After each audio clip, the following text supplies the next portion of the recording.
Namaste. I'm Reverend Wendy Craig-Purcell here at the Unity Center in beautiful San Diego. Thank you so much for subscribing to this channel. Please make sure that you like the video you've just watched and consider making a contribution on our app or on our website. It's really easy to do, and thank you in advance for that support. It does make a difference. Last week we took a look at what do we think about ourselves? What does Unity teach about us as people? And we deviate quite a bit from what is taught in mainline Christianity. We believe in unity, that each of us has the spark of the divine within us, that we were born in original blessing, not in original sin. I said to you last week that I believe any church or any religion or any person that teaches that we are born in original sin is actually committing spiritual malpractice. I believe that very, very deeply. Today, we want to look at what is the greatest tool that we can use in our lives. And in Unity, in the larger New Thought movement, we focus a lot on our mind, the power of our mind. I titled the lesson this morning, The Creative Power of Thought, but as I was sitting here listening to the song and thinking, I realized it's more than just the creative power of thought. That thought is one of the things that we use, but it's really the creative power of our mind. And thought is one of the ways that we work with our mind, but so is visualization, imagery, and so is the way that, in terms of consciousness, the way we emote, the way that we feel. So very fundamental. Probably the key practice that we have in Unity and metaphysics does have to do with consciousness, does have to do with our mind. And I was thinking about how, I have a lot of practices in my life. I practice prayer and meditation every morning. I practice journaling, usually gratitude journaling, every morning. And I exercise about 6 days a week, typically not on Sunday. I'm a little busy on Sunday morning, and my exercise routine is usually in the morning. So every day but Sunday, I'm exercising. And, we all know how important it is. We hear it from our doctors every time we go for an annual checkup, how important it is to take good care of ourselves, right? To exercise our bodies and to eat well. And what I suggest is that many of us have done a better job training our bodies than we have training our minds. That we have not only done a better job training our bodies than we have training our minds, that in a way we probably eat better than the kinds of thoughts we digest and chew on all day long. That we might have given up junk food, but maybe we haven't given up junk thought. Right? And I put myself right in that same category. I think we're all in this together. I relate so much, I believe it was the Buddha who taught this, that we want to close the gap between what we know and what we do. And so one of the dangers, I think, of being a minister and a spiritual teacher for as long as I have is you do tend to learn an awful lot of stuff. And so there can be a big gap between what you know and what you're able to consistently practice. But that's where the work is, right? That's where the work is. And it really is for us in our teaching at the level of the mind. We know that thought is creative, that thought is powerful, not necessarily the tiny little thoughts that flit in and flit out. They have an impact, but the ones that really make a difference are the ones that we keep holding on to, the thoughts we keep thinking over and over again, the words we keep saying to ourselves over and over again, the self-talk that we have. And part of what our journey in Unity is to become aware of our thinking, to catch ourselves in the act when we're thinking junk thoughts, to catch ourselves in the act, and to practice making a change. Simple little expression, we have all heard it, and it's so easy when things become simple and repetitive to just ignore them. But there is truth. Change your thought, change your life.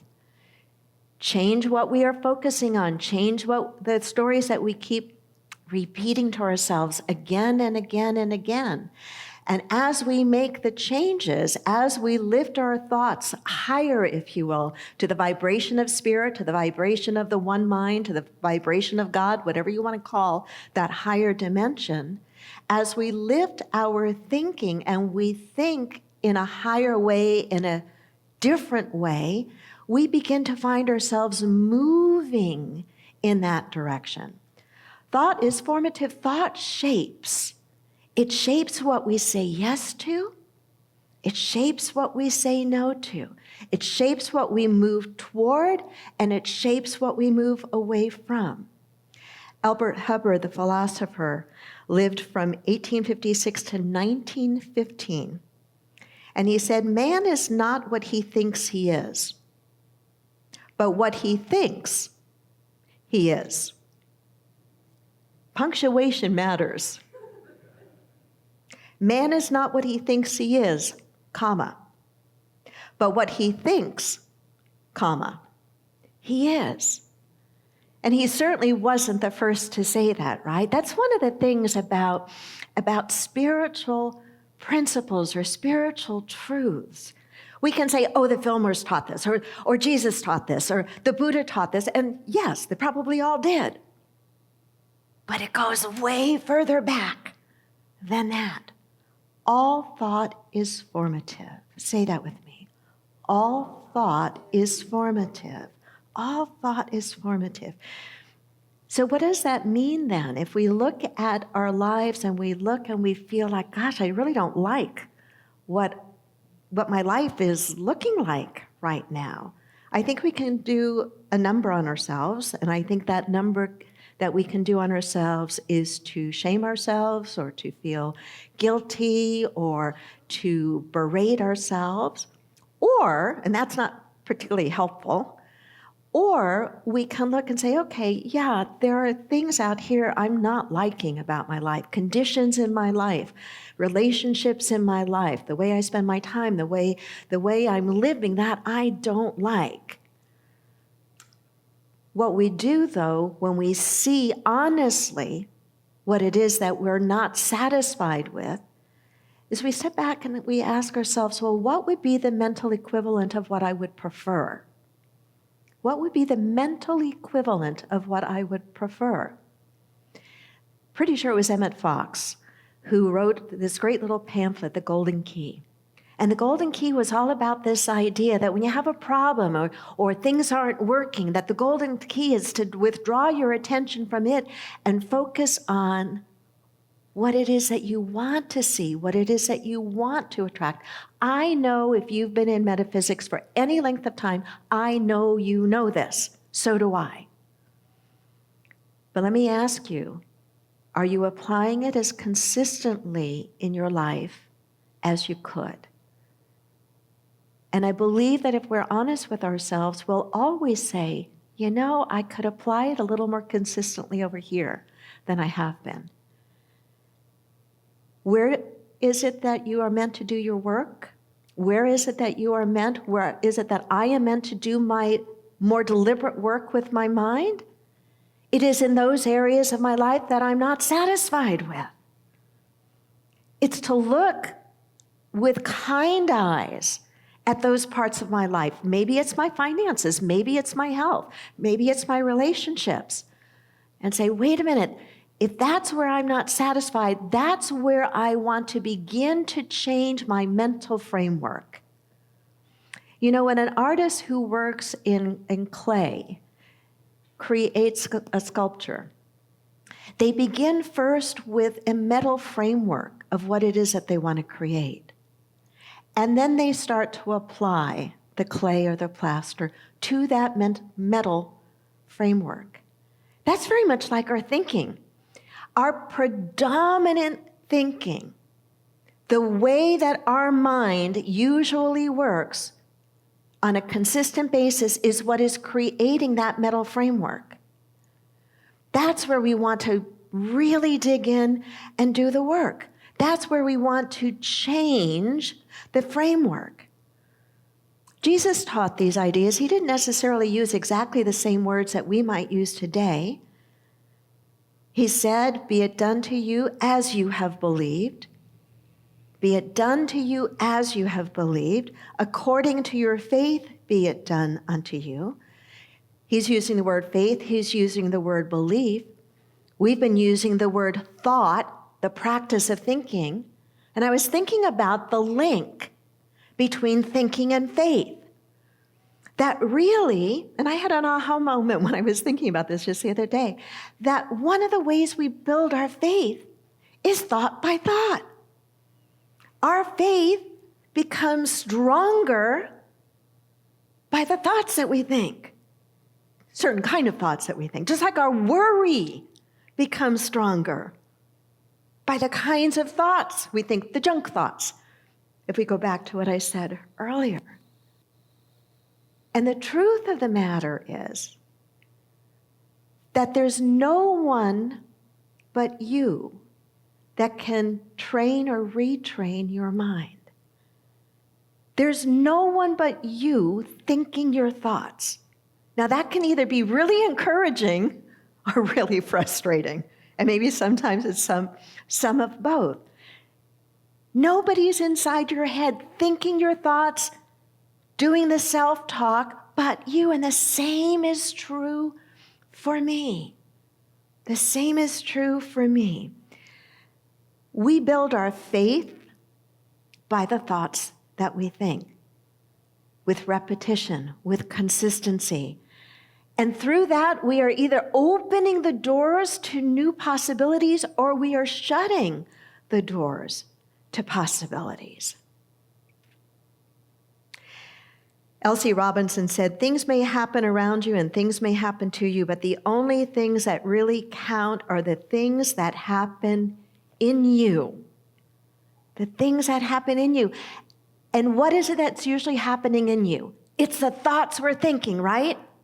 Right? Something happens in our life, a triggering event. It can be big or small, and it has its immediate effect, whatever that may be, but it lingers with us almost entirely by the thoughts that we think about it again and again and again and again. That's what is meant by what matters most is what's going on inside. I put in my notes, it's not enough to think. We all think. What we're talking about as a spiritual practice is to think deliberately. What we're talking about as a spiritual practice is to think deliberately.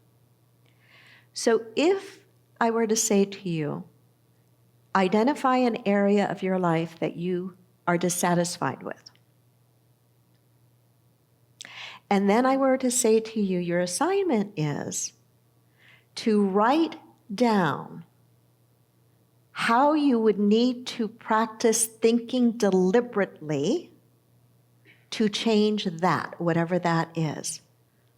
That's the practice, the deliberate use of our mind. In a way, it's the opposite of what we do in mindfulness practice or in meditation. There we are trying to quiet the mind, right? And that absolutely has its place. And I think one of the greatest values that happens when we can train our mind that way, in that direction, to be more quiet, to be more still, is we get rid of the monkey mind, the chatter, and we can sense or hear or feel that deeper wisdom within us or that soul's yearning or direction that often is hard to hear or sense in an untrained, chattery mind. So we train our mind to be more quiet and still. I think there's equal place where we want to train our mind To think, we want to use our mind and our thinking in a much more deliberate way. Does that make sense? I think about the story of Myrtle Fillmore, the co-founder of our Unity movement. Unity would not exist as a teaching or a movement. We wouldn't have churches like ours or others all around the country and a few all around the world if it were not for this very thing we're talking about today that Myrtle Fillmore did consistently for a period of 2 years. She actually wound up doing it for the rest of her life. But what had happened is when she was in her 40s, she was diagnosed with tuberculosis and given 6 months to live. She heard an idea in a lecture. That idea was a new thought for her. And she started to deliberately use her mind to think those kinds of thoughts of healing, thoughts of innate wisdom and intelligence in the very cells of her body.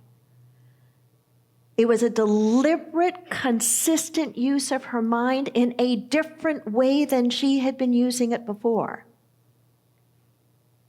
I think we can use our minds in a couple of different ways. She used her mind very deliberately once she heard a new radical idea for her, that she inherited health and wholeness, and she started to work with that idea, whether you agree with it or not. She believed it. She started to work with it consistently, deliberately, and she healed herself of tuberculosis in 2 years. She went on to live to be 86 years old. Then we have stinking thinking, we might call it, or lazy thinking, where we are just thinking the opposite of what it is that we want to bring forth in our life. We also call this worry. But then we also have lazy thinking. We were just letting our minds kind of go through the day, and we're not using our minds constructively to build the framework of the life that we want to live. So we need to think about our thinking. Maybe a question to ask yourself is, how often a day do you think about your thinking? You and I do it all the time, right? Like, how often, unless you're meditating or working out really hard aerobically or at altitude, how often do you think about your breathing? Do you think about your breathing very often? Probably not. If you're sitting down to meditate and you're doing a mindfulness practice, of course you're going to be paying attention to your breathing. If you're running up and down stairs or you're doing a half marathon or at altitude, you're probably much more aware of your breathing, right? You might be thinking about it. But most of the time, it just happens. What I'm suggesting is that for many of us, that's what it means to have an untrained mind. We're not really using our mind to the extent that we could to create more of the life situations we want for ourselves or our families, our communities, our workplaces, our loved ones. But we can do better. We can use our minds deliberately.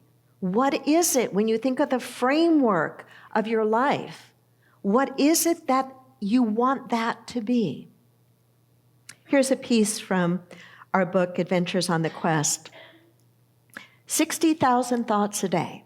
It's been estimated that we have 60,000 separate thoughts each day. Does that blow your mind? In some ways, it blows my mind. In other ways, I think, no, I probably have even more than that. Some days, it seems like my mind is very scattered. Other days, not so much so. It's been estimated that we have 60,000 separate thoughts each day. That's about 50 thoughts a minute. That's a lot. 50 thoughts a minute. How astounding. It shows that we have an incredible ability to process ideas.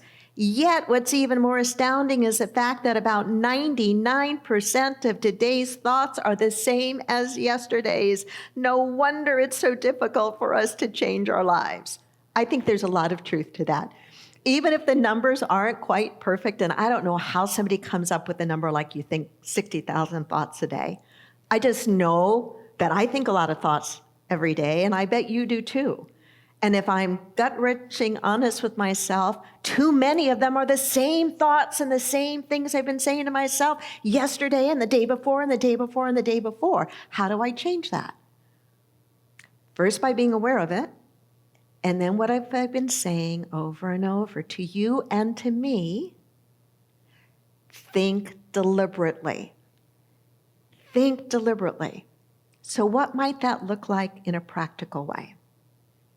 I think what it could look like in a practical way is right alongside your meditation practice or right alongside your journaling practice. What if you spend and invest, let's not say spent, because spent seems like money going out, right, or something going out, lost. What if you invested 10 minutes every single day, deliberately thinking the thoughts that will create the framework of what you most want to be different in your day? In your life, I should say, not in your day. Deliberately thinking.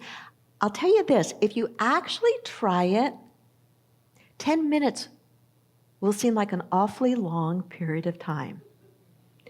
Just like when you sit, well, when I sit to meditate, and I've heard this is true for many people, we sit to meditate, and as soon as we do and want our minds to become quiet, it often does what?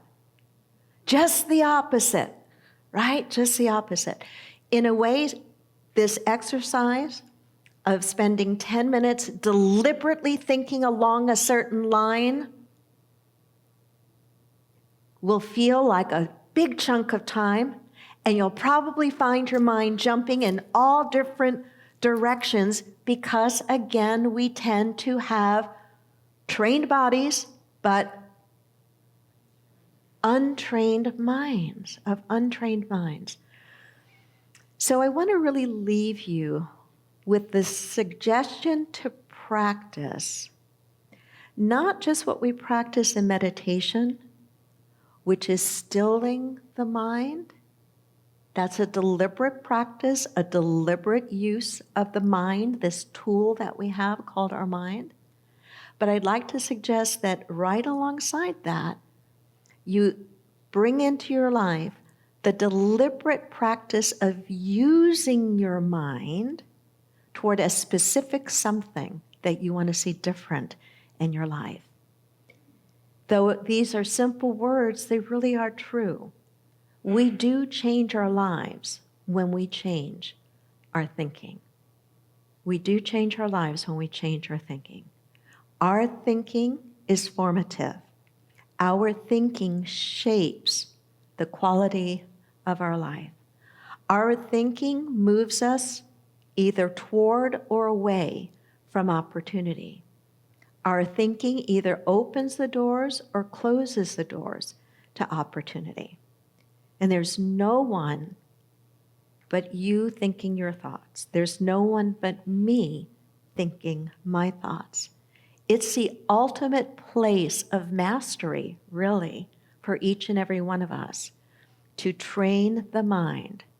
I hope you'll take a look at how you might do this differently and start tracking the improvement that you'll see as a result.